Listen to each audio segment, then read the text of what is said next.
E com certeza, se você conhecer a música, por favor, cante com a gente. Jesus, em tua presença, reunimos-nos aqui, contemplamos tua face e rendemos-nos a ti, pois um dia a tua morte trouxe vida a todos nós e nos deu completo acesso ao coração do Pai. O véu que separava já não separa mais. A luz que outrora apagada agora brilha e cada dia brilha mais. Só pra te adorar. Vocês podem cantar essa parte? Fazer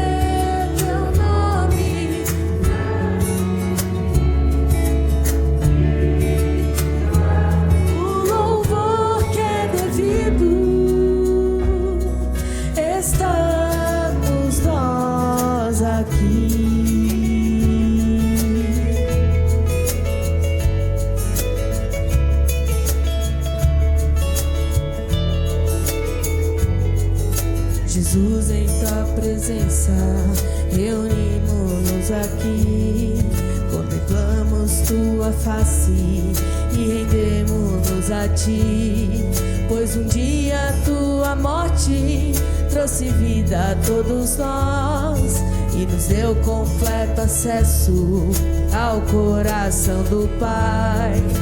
O véu que separava já não separa mais. A luz que outrora apagada agora brilha e cada dia brilha mais.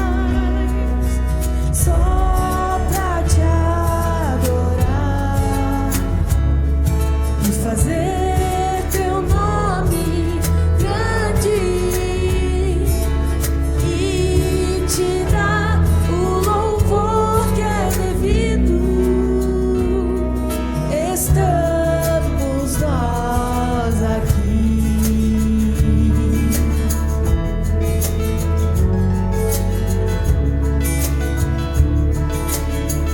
Vamos todos juntos? Só pra te adorar e fazer teu nome grande e te dar o louvor que é devido.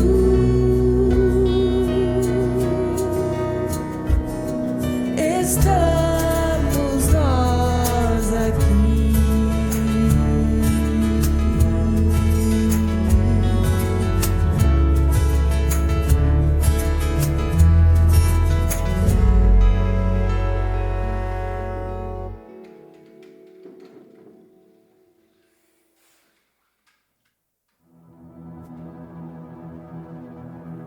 Seja engrandecido, ó Deus da minha vida. Tu és o Deus da minha salvação. Você crê nisso? És a minha rocha, a minha segurança. Meus lábios sempre te exaltarão. Aleluia, te louvo, pois sei que sobre todos é Senhor. Aleluia, te louvo, pois sei que sobre todos é Senhor.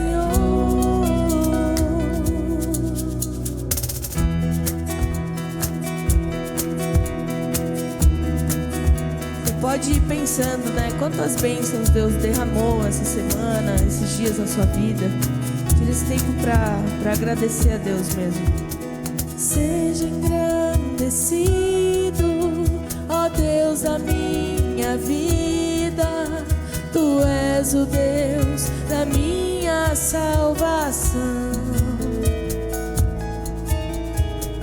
És és a minha rocha, a minha segurança.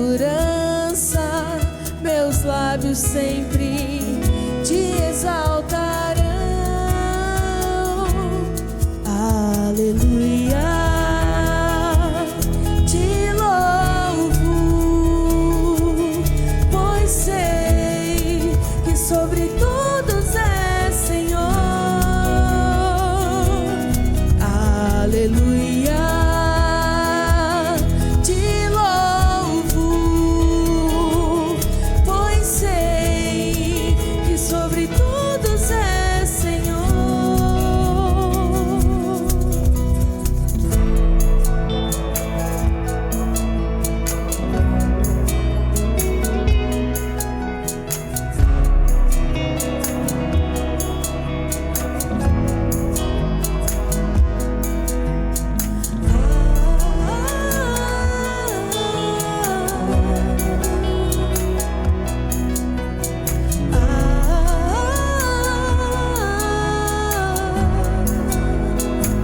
Bem forte.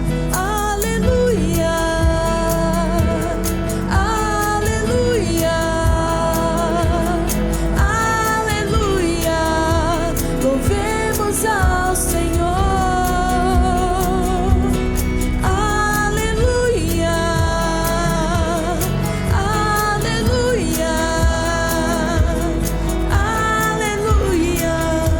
Louvemos ao Senhor.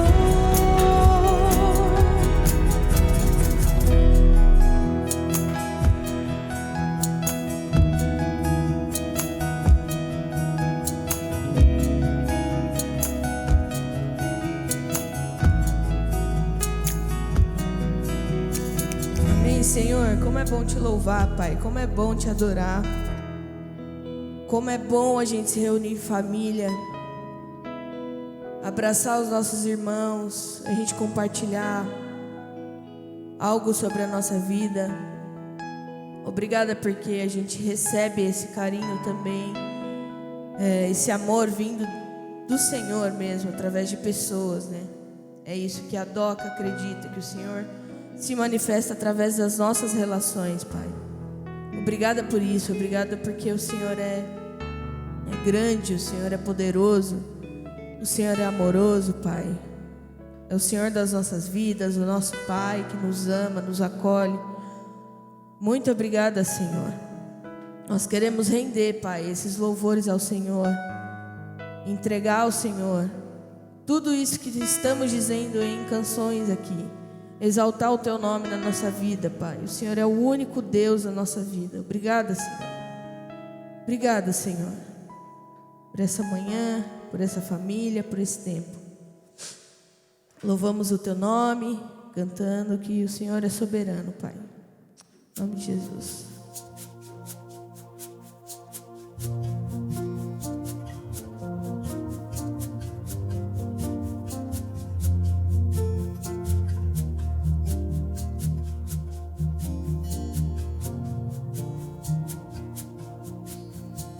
Tu és soberano sobre a terra, sobre os céus tu és Senhor absoluto. Você pode cantar isso para o seu Deus? Tudo que existe e acontece, tu sabes muito bem. Tu és tremendo. E apesar dessa glória que tens, tu te importas comigo também. E esse amor tão grande eleva-me, amarra-me.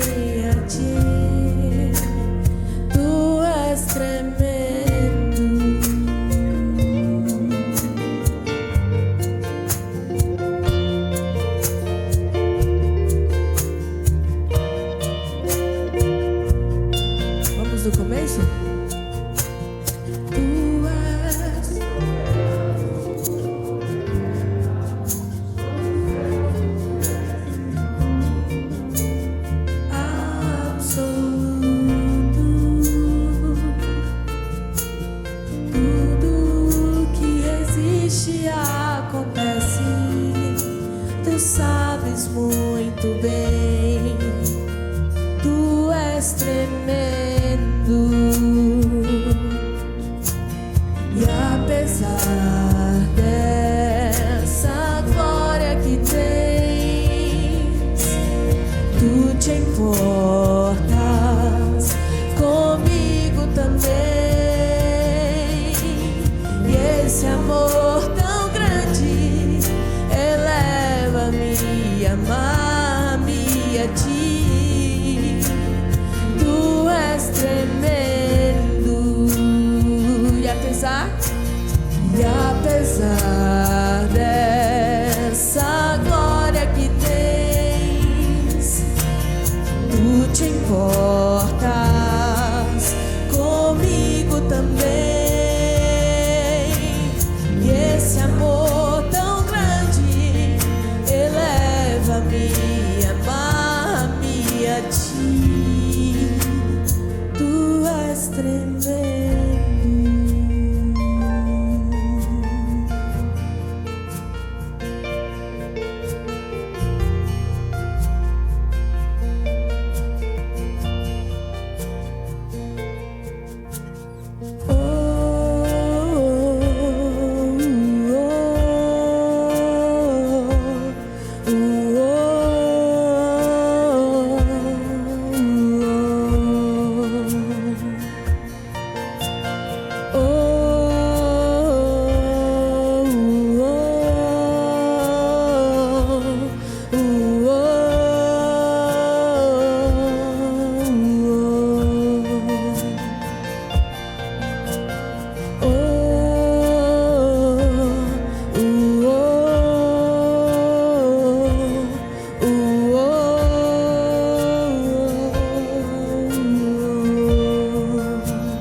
Bom, a gente continua hoje a nossa série. A gente vai continuar falando sobre encontros de Jesus. A gente vai continuar conversando sobre como que alguns encontros que Jesus tem ou pessoas têm com Jesus podem modificar a estrutura da sua vida, podem literalmente ser um marco que muda todas as outras coisas, uma coisa central, né? Hoje a gente quer conversar sobre João, capítulo 20. Se você puder abrir sua Bíblia aí no celular, de papel, a gente fala sobre João 20, do 1 até o 18. Conversamos hoje sobre o primeiro cristão, né? O primeiro encontro que alguém teve com Jesus pós a sua ressurreição. Então, João capítulo 20, do versículo 1 em diante, diz assim: No primeiro dia da semana, bem cedo, estando ainda escuro, Maria Madalena chegou ao sepulcro e viu que a pedra da entrada tinha sido removida. Então correu ao encontro de Simão Pedro e de outro discípulo a quem Jesus amava e disse: Tiraram a pedra do sepulcro e não sabemos onde o colocaram. Pedro e outro discípulo saíram e foram para o sepulcro. Os dois corriam, mas o outro discípulo foi mais rápido que Pedro e chegou primeiro no sepulcro. Ele se curvou e olhou para dentro, viu as faixas de linho ali, mas não o encontrou. A seguir, Simão Pedro, que vinha atrás dele, chegou, entrou no sepulcro e viu as faixas de linho, bem como o lenço que estivera sobre a cabeça de Jesus. Ele estava dobrado à parte, separado das faixas de linho. Então outro discípulo, que chegara primeiro ao sepulcro, também entrou e viu e creu. Eles ainda não haviam compreendido que, conforme a Escritura, era necessário que Jesus ressuscitasse dos mortos. Os discípulos voltaram para casa. Maria, porém, ficou ali à entrada do sepulcro, chorando. Enquanto chorava, curvou-se para dentro do sepulcro e viu 2 anjos vestidos de branco, sentados onde estivera o corpo de Jesus, um à cabeceira e outro a seus pés. Eles lhe perguntaram: Mulher, por que você está chorando? Levaram embora o meu Senhor, respondeu ela, e não sei onde o colocaram. Nisso, ele se voltou ali e viu Jesus em pé, mas não o reconheceu. Disse ele: Mulher, por que está chorando? Quem você está procurando? Pensando que fosse o jardineiro, ela disse: Se o Senhor o levou embora, diga-me onde o colocou e eu o levarei. Jesus disse: Maria. Então, voltando-se para ele, Maria exclamou em aramaico: Raboni, que significa mestre. Jesus disse: Não me segure, pois ainda não voltei para o Pai. Vá, porém, a meus irmãos e diga-lhes: Estou voltando para o meu Pai e Pai de vocês, para meu Deus e Deus de vocês. Maria Madalena foi e anunciou aos discípulos: Eu vi o Senhor. E contou tudo o que ele lhe havia dito. Amém. Bom, você pode seguir lendo aí, o texto é brilhante, magnífico, mas nós estamos aqui, como falei, no primeiro encontro que Jesus tem com alguém pós a sua ressurreição. Na semana passada, a gente falou do primeiro milagre de Jesus, o início do seu ministério. Hoje a gente fala do momento em que alguém encontra ele justamente ainda dentro do sepulcro. Então, é bem interessante a gente perceber, como falamos em outro momento, que desde o capítulo 2 de João, Jesus vem encontrando com pessoas e o Evangelho de João tem um centro, né? Uma perspectiva central. Ele tenta mostrar para que todas as pessoas que encontrassem com Jesus terminassem crendo nele. Então é por isso que a palavra, o verbo crer, em João é muito caro. Você vai ver isso pelo menos por 68 vezes. Que você lê crer, crendo, creram, creriam. Então o texto foi escrito com essa finalidade, para que depois de cada encontro as pessoas pudessem crer em Jesus. Ponto final. Ok. Mas a partir de João, capítulo 11, que nós lemos lá sobre a ressurreição de Lázaro, até falei em algum momento, não sei se você lembra, que Jesus ressuscitar Lázaro era inevitavelmente Jesus aceitar o caminho de morte, porque a ressurreição era algo impossível. Nem os gregos, nem os judeus, nem os romanos, ninguém cria na ressurreição. Então, quando Jesus ressuscita alguém, esse momento marca, de fato, os primeiros passos que Jesus dá até a cruz. É por isso no capítulo 12, Jesus inicia esse ministério do lava-pés ali no capítulo 13, e aí João mostra os últimos dias de Jesus. No capítulo 19 de João, você tem a crucificação. Então você pode ler lá a forma como João relata e aquelas 7 palavras da cruz que na Páscoa a gente falou, né? As 7 palavras que Jesus fala na cruz está no Evangelho de João. É interessante que Jesus morre ali na sexta-feira, e nesse universo ali do sábado, do silêncio, no domingo pela manhã, a gente entra nesse texto, e é um texto que eu li essa semana e me deparei assim com uma graça absoluta, sabe? A gente tem falado aqui faz 6 semanas e quase todos os domingos, entre aspas, a mesma coisa, esses encontros que transbordam de graça. Então hoje a gente quer levantar aqui pelo menos 3 fundamentos, 3 verdades que a gente considera desse texto e que são reflexos da graça de um encontro que Jesus tem com alguém. O primeiro fundamento que a gente vê aqui, que a gente consegue perceber e fica claro, é que a fé é um resultado da graça. A fé é uma resposta da graça. Por que eu coloco assim? A gente tem a tendência de achar que a graça é um resultado da fé. Então eu criei, por isso me encontrei com a graça. E o texto vai deixar claro que é totalmente ao contrário. A graça se encontrou com os discípulos e nos encontrou, e é então que nós cremos. É um resultado, é uma resposta. Aqui, nesse texto, você vai ter que ler João, né? Pelo menos alguma vez esse mês aí. E aí você vai perceber que no capítulo 8, no capítulo 9 e no capítulo 10, você encontra Jesus dizendo que morreria, que na verdade, né, seria morto, assassinado, crucificado, mas que no terceiro dia ele ressuscitaria. Você encontra essas expressões no capítulo 8, no capítulo 9, no capítulo 10. Você encontra isso em muitos outros textos, mas falando aqui de João. No capítulo 11, quando Jesus ressuscita Lázaro e conversa com as irmãs de Lázaro, é quando Jesus diz, eu sou a ressurreição. Então você vê ele falando que vai ressurgir, até que ele se apropria disso. Eu sou a ressurreição. Eu não só vou ressuscitar, como eu sou a ressurreição. E aí você vai percebendo que durante todo o ministério de Jesus, ele fez esse apontamento acerca do terceiro dia. E uma das vezes que ele mais mexeu com os judeus foi quando ele entrou no templo e ele viu tudo que se rodeava ali, e Jesus falou assim, eu vou destruir essa casa e em 3 dias eu reconstruirei. Então aquilo causou um grande rebuliço, né? Claro, aquilo levou anos para ser construído, muito esforço para ser reconstruído, e de repente chega alguém de Nazaré e fala que vai destruir aquilo e em 3 dias vai reconstruir. Era impossível, obviamente. Mas Jesus estava falando, obviamente, da sua morte, do seu próprio corpo, dessa casa, do templo do Espírito real. E aí, então, aonde eu estou querendo chegar? Para te mostrar que essa questão, essa expectativa do domingo, que não são 3 dias, né? É o terceiro dia. Então, sexta, sábado e domingo.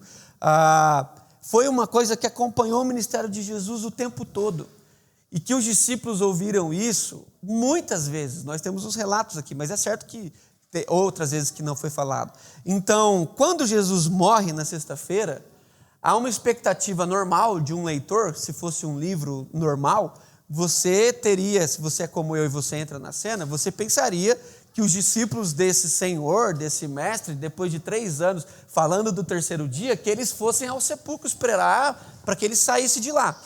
Mas a narrativa que a gente tem é totalmente o contrário. A narrativa que a gente lê aqui é que os discípulos foram para uma casa, porque eles estavam com medo dos judeus. Depois do próprio capítulo 20 você tem essa informação. E as mulheres, no caso aqui só cita a Maria Madalena, mas em outro evangelho cita outras, elas foram ao sepulcro ao terceiro dia. Mas elas não foram encontrar Jesus ressurreto.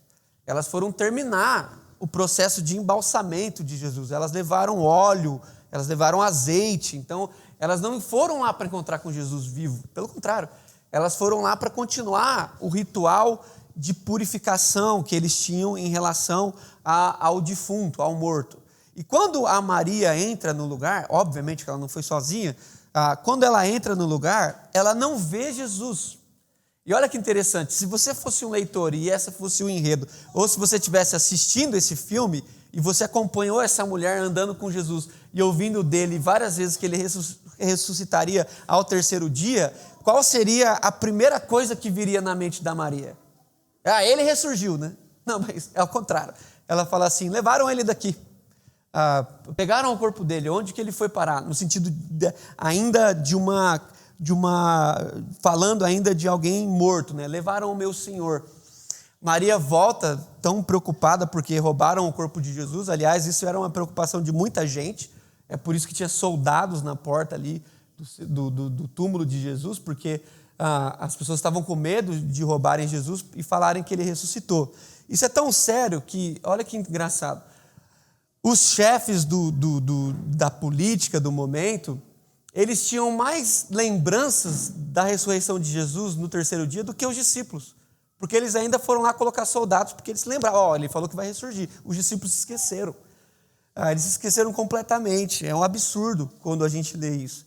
E a Maria volta para a casa dos discípulos, ela fala para os discípulos, aí você tem a cena do João, que é o João que está escrevendo, então ele é muito humilde, ele fala, o discípulo, ele não fala que era ele. Ele vem correndo e ele corre mais do que o Pedro, né? E aí eles começam a entrar, e quando eles entram, eles têm uma cena muito clara ali, o relato é muito específico. Tem o lugar onde Jesus estava, tem os linhos, tem os lençóis, só não tem Jesus.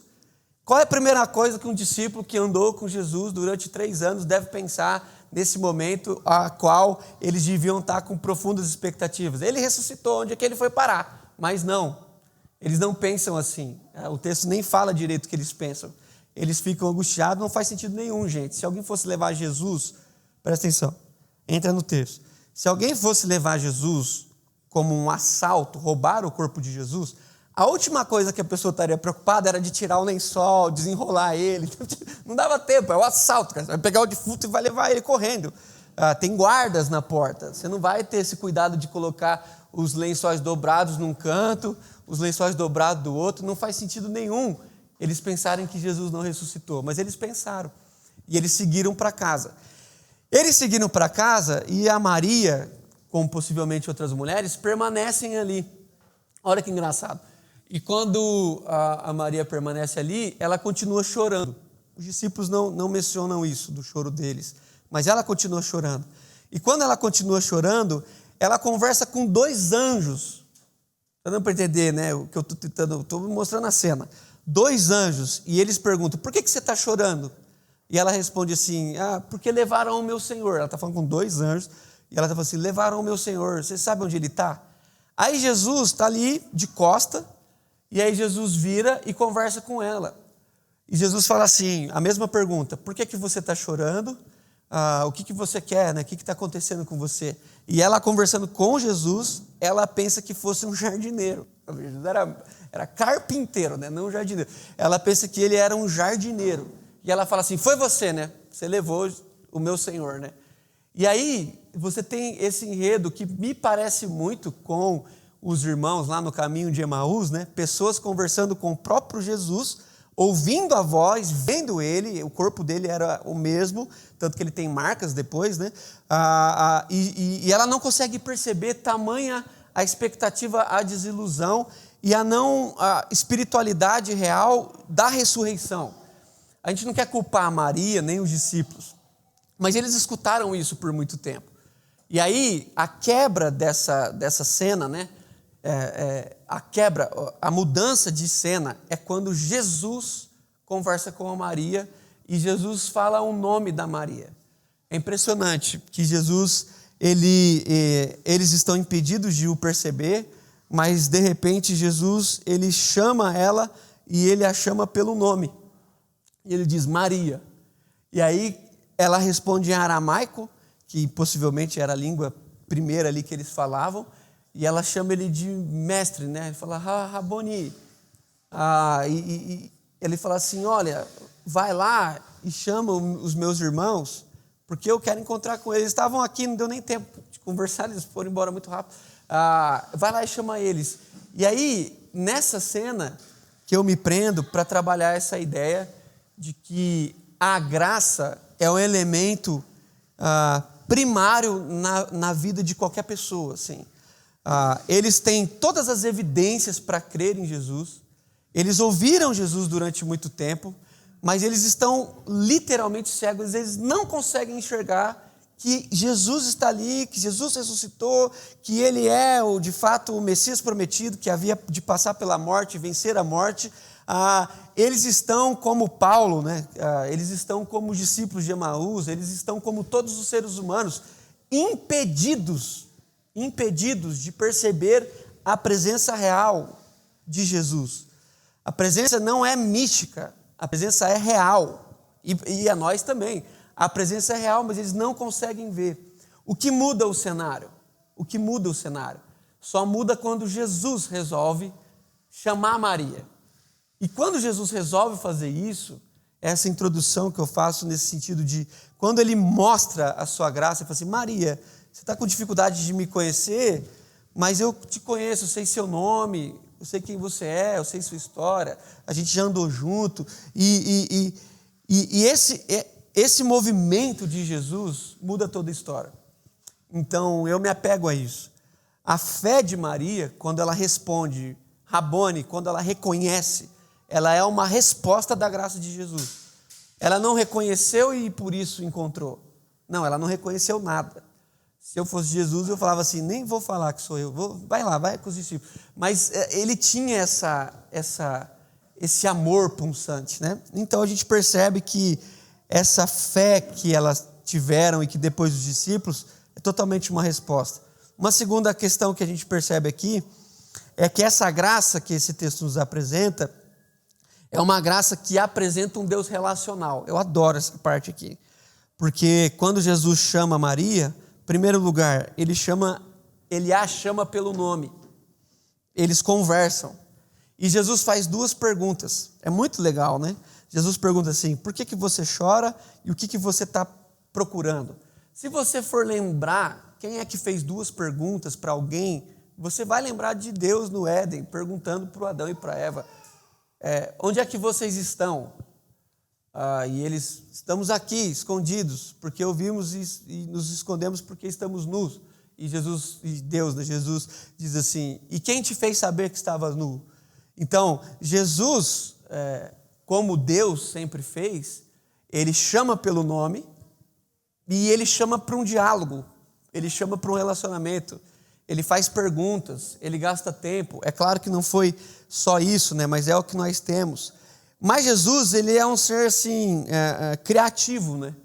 Porque Jesus não é tipo, posta um vídeo no YouTube e quem for pescado por aquilo, beleza. Não, Jesus, todas as vezes que ele encontra com alguém, é muito interessante como ele gasta tempo, como ele sabe do nome, como ele ouve a história. Então Jesus aqui no capítulo 4 para lá para conversar com a mulher samaritana, antes disso lá com o mestre da lei, o Nicodemos, depois disso Jesus conversa com o homem lá no tanque de Betesda. Então você não vê milagres instantâneos como na televisão. Jesus ele para, ele ouve, ele faz perguntas. Por exemplo, o homem do tanque de Betesda estava lá há 38 anos, esperando o milagre dele, certo? Então, há alguma coisa que está clara naquele texto, que ele está esperando o milagre. Jesus chega para ele e fala assim, você quer ser curado? Assim, não, eu estou aqui porque também... passou 38, nem vi. É óbvio, né, que ele quer ser curado. Só que a nossa leitura óbvia das coisas interrompe os processos relacionais. Jesus primeiro pergunta, por que se ele não quisesse? Você quer ser curado? Jesus pergunta para um cego, o que queres que eu te faça? Assim, deixa eu ver, vou pensar aqui. Pode ser, vou tornar a ver. Não, são perguntas óbvias, que a nossa leitura óbvia interrompe um processo relacional, de conversa, de gastar tempo. Então aqui depois Jesus vai até os discípulos, eles estão com medo, Jesus chega lá e fala assim, rapaz, seja convosco. Tomé não está lá. Tomé chega depois e não creu. Olha o tanto de negativo aqui. Jesus chega para Tomé, em vez de falar assim, não creu, problema seu.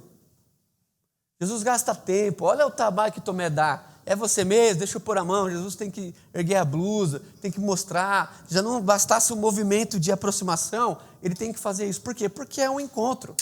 Depois disso, no capítulo 21, Pedro está pescando, Jesus vai lá na praia. Então você vê um Jesus extremamente relacional, que antes, a gente pula as etapas, antes de Jesus perguntar, tu me amas, para Pedro, você vai lembrar que Jesus comeu com Pedro. É quase uma coisa absoluta nos encontros de Jesus pós-ressurreição. Foi assim lá em Emaús, foi assim aqui, foi assim com Pedro, sempre tinha uma mesa. Sempre tinha um peixe, sempre tinha um pão, sempre tinha um vinho. Por quê? Se Jesus está preocupado com os processos acelerados, por que ele vai gastar esse tempo? Porque faz parte do caráter de Jesus trazer de volta para o ser humano o seu princípio relacional com o ser divino. Então, se a gente ler a Bíblia antes do pecado, você vai perceber que todos os dias, na viração do dia, todos os dias ali, por volta das 5, 6 horas da tarde, Deus conversava com um casal, todos os dias. Não era um culto, era uma conversa, era um processo relacional. Tanto que após a queda, ele foi conversar como era de costume. Onde você está? Oh, não era, a gente lê tipo assim, onde você está? Como tá se escondendo? Não, era uma pergunta normal. Onde você está? Eu estou querendo falar com você como eu sempre fiz. Então aqui a gente percebe que a graça, ela nos devolve um caráter relacional. Só que a gente atribuiu à graça um valor institucional, um valor religioso. A gente trocou a relação pela veneração. Por exemplo, a oração é um princípio comunitário relacional. A oração é um princípio relacional. A oração era para ser uma conversa. Por que não é mais uma conversa? Porque se tornou uma veneração. Ou é para exaltar a Deus, ou é para falar para Deus coisas que aparentemente parece que ele não sabe. Então você vai lá informar a Deus de coisas para Deus. Você está falando com Deus, ele fala assim, Deus, meu aluguel vai vencer. Você vai falar, não esquece ali que tem uma coisa. Tipo assim, como pega a agenda aí e tal. Você vai lembrando Deus de coisas. E a oração era uma questão relacional, tanto que Jesus ia orar e varava a noite, e os salmistas oravam e nos ensinavam a respeito de uma oração. Por que não é mais relacional? Porque não há uma resposta. Quando é que você ora e fica em silêncio esperando Deus falar? Então, a gente interrompeu esse processo relacional, a gente foi para a veneração, a gente foi para a barganha, a gente olha para Deus e fala assim, Senhor, eu preciso disso, em nome de Jesus, amém, vou trabalhar, vou cuidar das minhas coisas e Deus que lute, né? Como a gente usa essa expressão. E não, a devocional era para ser um momento relacional. Devocional era para ser um momento onde a gente abrisse o texto bíblico e a gente conversasse com Deus através da sua palavra. O que se tornou? Estudo bíblico. A gente faz devocional tipo anotando, pensando em alguém para falar, pensando se um dia a gente pudesse pregar aquilo para alguém, aqueles que gostam de pregar. Então, sem a gente perceber, a gente foi se distanciando dessa conquista de Jesus na cruz, que é uma aproximação relacional. É como se Jesus devolvesse a gente, pela sua graça, ao Éden para que a gente conversasse. As liturgias mais antigas, os mais velhos vão lembrar, elas tinham um princípio relacional. Era muito tradicional, mas se você estudasse isso, você ia perceber uma questão relacional. Na liturgia mais clássica antiga, o louvor era depois da pregação. Lembra, tia? Por que era depois da pregação? Porque entendia-se que a adoração era uma resposta, era uma conversa. Então, as pessoas que estudaram a liturgia pensavam nisso. Então, a forma da liturgia clássica, ela foi estruturada como se o culto fosse uma conversa. Então, havia momentos que Deus falava e aí havia momentos que nós falávamos. Então, o culto era relacional. Hoje, a gente não tem mais essa perspectiva.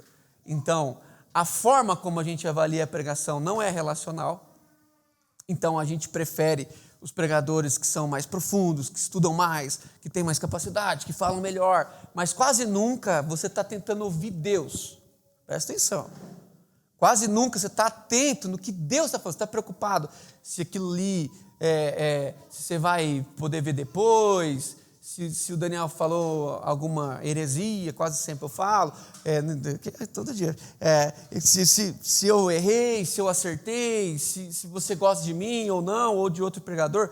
Mas quando é que você senta e alguém abre um texto bíblico e você fala assim, agora Deus vai conversar comigo através da exposição da sua palavra. Então a gente foi se distanciando sem perceber. É sutil. E eu entendo que a graça de Jesus nesse texto nos aproxima a essa proposta relacional. Deus conversa com a gente, sabe pelo nome, conhece a nossa história, foi assim com os discípulos. Por fim, a gente percebe aqui que a graça também nos devolve um princípio familiar, a família de Deus. Olha aí comigo no versículo 17, quando Jesus conversa com a Maria, depois de chamar a Maria pelo nome, perceba comigo as primeiras palavras que Jesus falou. E aí você vai ter que anotar, porque essas são as primeiras palavras que Jesus falou após a sua ressurreição. Então presta atenção. Se foi as primeiras, é porque elas são muito importantes. E olha o que Jesus fala para Maria. Vai lá na casa e busca os seus irmãos. Aí você grifa irmãos.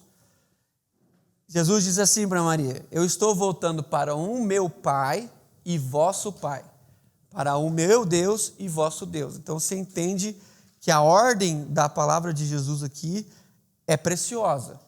Ela não é assim, está escrito. Não, é pelo contrário. Está escrito dessa forma, porque Jesus está querendo, obviamente, revelar alguma coisa. Presta atenção, Jesus não diz assim, vai lá e fala para os discípulos que eu estou voltando para o meu Deus. Okay? Vai lá e fala para os servos, porque eu sou o rei, que eu estou voltando para o meu Deus. Ou vai lá e fala para os meus súditos, porque eu ressurgi da morte. Fala para os meus súditos que eu estou voltando para Deus. Não, vai lá e fala para os meus irmãos que eu estou voltando para o meu Pai, que é Deus. Jesus não está falando assim, eu estou voltando para o meu Deus que é Pai. Jesus está falando assim, eu estou voltando para o meu Pai que é Deus. Então, há um princípio aqui nesse texto bíblico, que essa graça, além de nos devolver para um espírito relacional comunitário, ela nos devolve para um espírito familiar. Jesus tinha tudo para conversar com os discípulos, como um mestre que estava desapontado com os seus discípulos, sim ou não? Jesus tinha tudo para poder falar para eles coisas que, sim, estava amarrado na garganta, mas não. Ele chega lá e fala assim, eu vou lá conversar com os meus irmãos.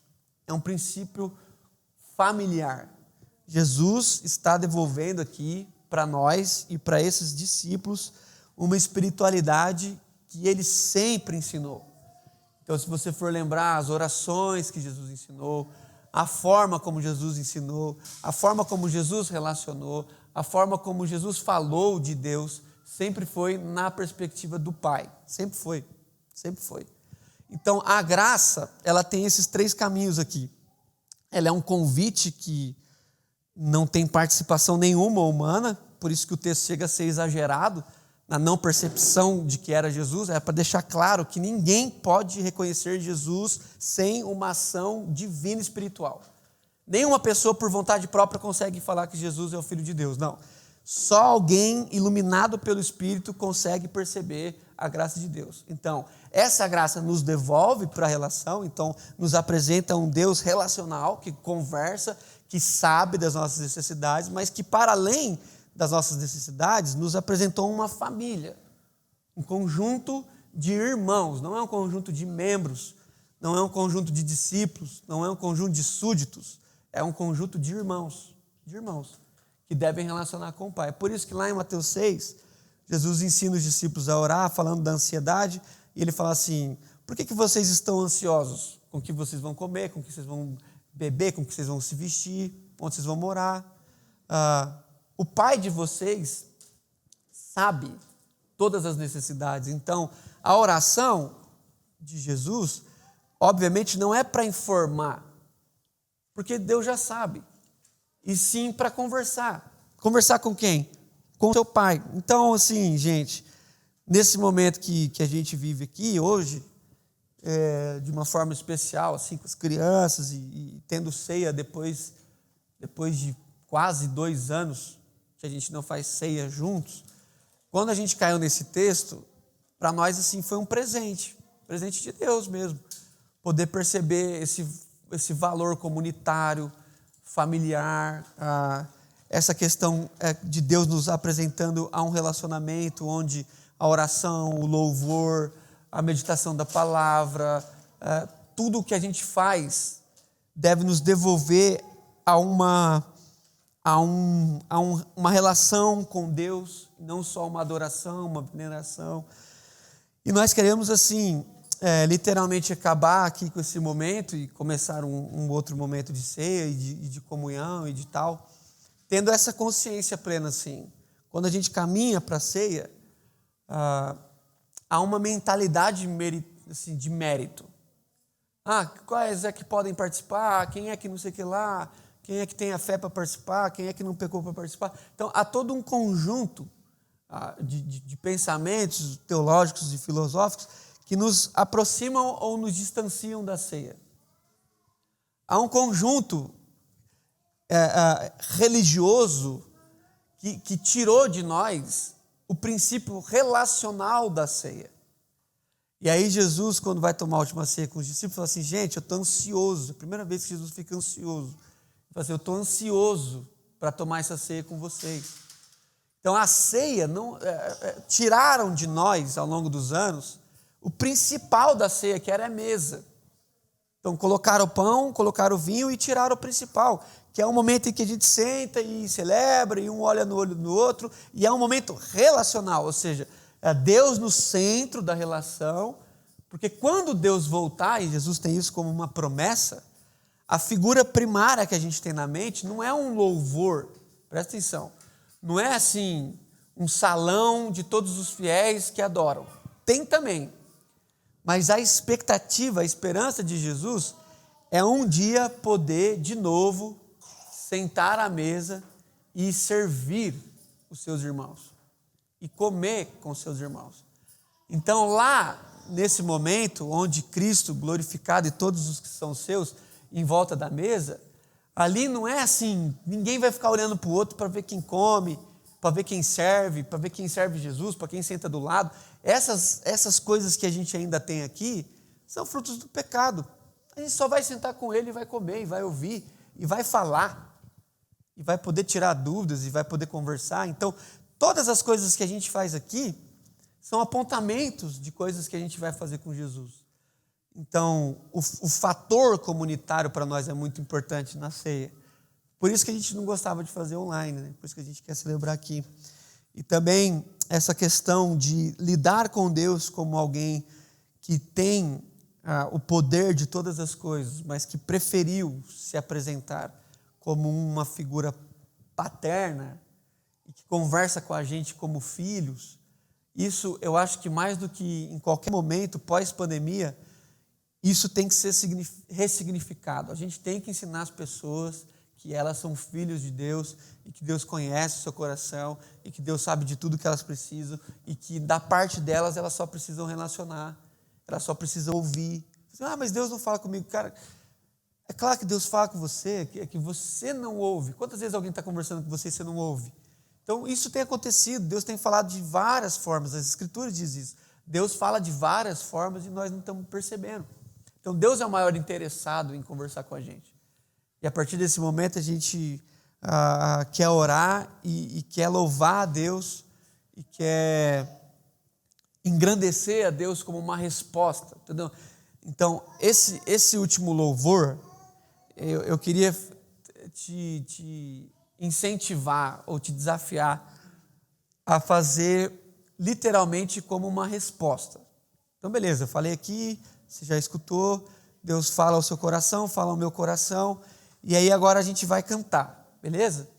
Mas quando a gente for cantar, que você tenha essa visão de um pai que está ansioso para falar com você, e que a sua canção seja aquela como você apresentava na escola.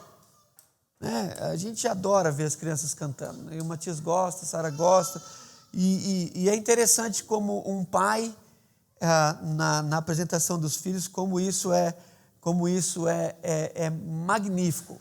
Porque uma criança com 3 anos, se for normal, né? Se não for o Michael Jackson, né? Ela geralmente canta mal, desafinado, bate instrumento errado, o instrumento é de brinquedo, não tem nada, mas quando as crianças começam a tocar na escola, você já viu essa cena? Os pais começam a se movimentar e um passa em cima do outro e vai tirando, aí o cara está filmando assim, você acha ruim, fala, baixa a câmera que eu estou filmando aqui. E é uma movimentação para ver uma coisa ridícula. Totalmente ruim, desafinada, que você nunca viria. Fala a verdade. Você nunca iria numa apresentação daquela, se não fosse o seu filho tocando. Se fosse o filho dos outros, você falava assim, meu Deus, porque fica uma competição.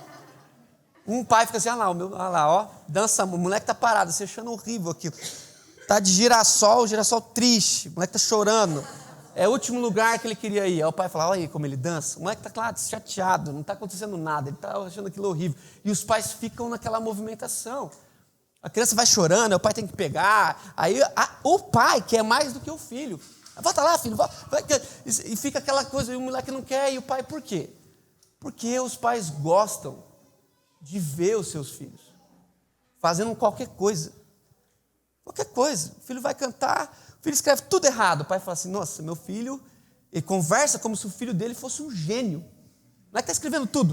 Está escrevendo tudo. Você vai ver, não escreve nada. Copia uma letra mal feita, geralmente começa ao contrário. O S ao contrário, o F ao contrário, o B ao contrário. É tudo ao contrário, mas os pais vão dizer, isso aqui, olha aqui, é um moleque, esse aqui não sei não, hein?